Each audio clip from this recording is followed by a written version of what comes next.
da aula de hoje são as fraturas do quadril infantil.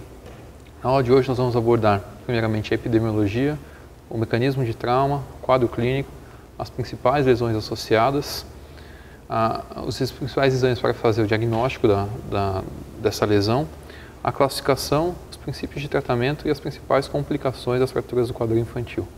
Bom, na epidemiologia, são fraturas raras que respondem por menos de 1% de todas as fraturas infantis, porém, apesar de raras, são lesões importantes, pois elas podem levar a grandes complicações.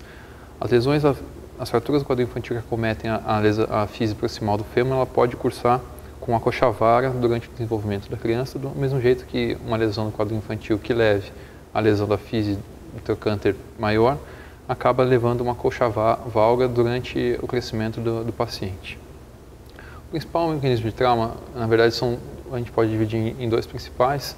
Primeiro, uma carga axial associada a um mecanismo torsional, levando à fratura do quadril infantil. E o segundo tipo de mecanismo de trauma muito comum também são os traumas de alta energia.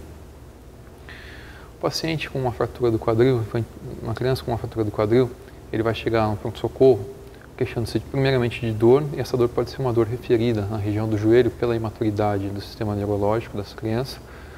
Também a gente pode observar um edema associado, uma rotação externa, um encurtamento e incapacidade de deambulação. É muito importante você se atentar às lesões associadas que podem cursar com a fratura do quadril infantil, principalmente naquelas em que o mecanismo for de alta energia. E as principais são o traumatismo crânioencefálico, fraturas associadas da bacia e da diáfise do fêmur e lesões abdominais. Para se fazer o diagnóstico, a gente começa com radiografias, e as radiografias iniciais são radiografias do quadril e da bacia. As radiografias da bacia a gente faz em duas incidências principais, uma incidência em frente na posição de frog leg, e no quadril acometido a gente faz em duas incidências ortogonais, mais comumente as incidências em frente e em perfil. Para aqueles casos em que haja dúvida diagnóstica ou para que se possa estudar um pouco melhor o traço da fratura para poder classificar e planejar o tratamento, você pode também usar exames adicionais como tomografia, ressonância e cintilografia para concluir o diagnóstico. Uma vez feito o diagnóstico, a gente vai classificar essa lesão na fratura da bacia para depois decidir estratificar o tratamento dessa lesão. A principal classificação para as fraturas do quadril infantil é a classificação de DUB e colonna. Ela divide basicamente em 4 tipos principais nessa fratura. O primeiro tipo, o tipo 1, é uma fratura transepifisária que corre pela epífise do fêmur proximal e é uma fratura que tem um risco alto de osteonecrose. E quando ela é dividida em A e B, sendo o A quando você tem uma fratura sem luxação da cabeça do fêmur e B quando você tem a luxação da cabeça do fêmur. No tipo 1B, o risco de osteonecrose é quase igual a 100%, risco muito alto. O tipo 2 é uma lesão transcervical que atravessa o colo do fêmur e tem um risco de osteonecrose próximo a 30%.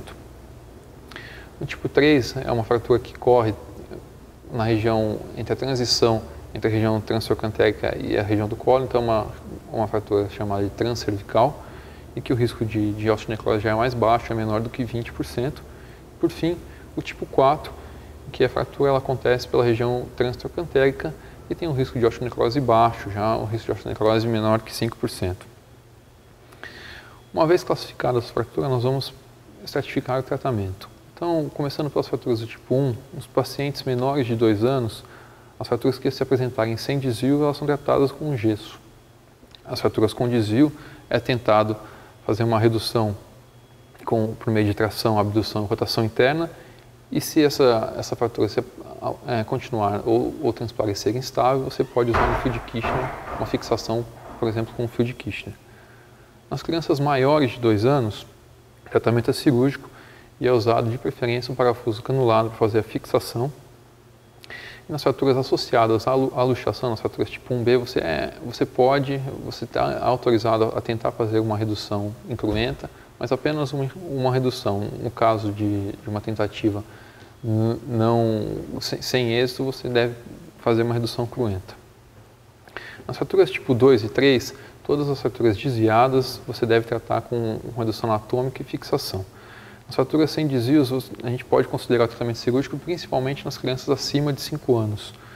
E para fazer a redução, você deve tentar uma manobra de tração, abdução e rotação interna. Nos casos em que você não conseguir fazer uma redução incluente, você deve fazer a redução por via aberta e a via de escolha, a via principal é a via de Watson-Jones.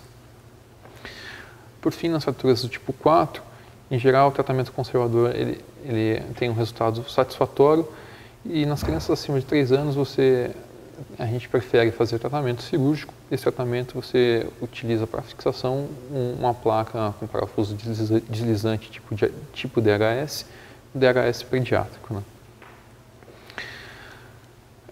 Uma vez tratado, vamos pensar um pouco nas complicações que essas fraturas apresentam e quando a gente pensa na fratura do quadril infantil, a principal complicação que vem à cabeça é a osteonecrose. É uma complicação comum que tem uma prevalência em torno de 30%, ela é muito relacionada ao tipo de fratura apresentado.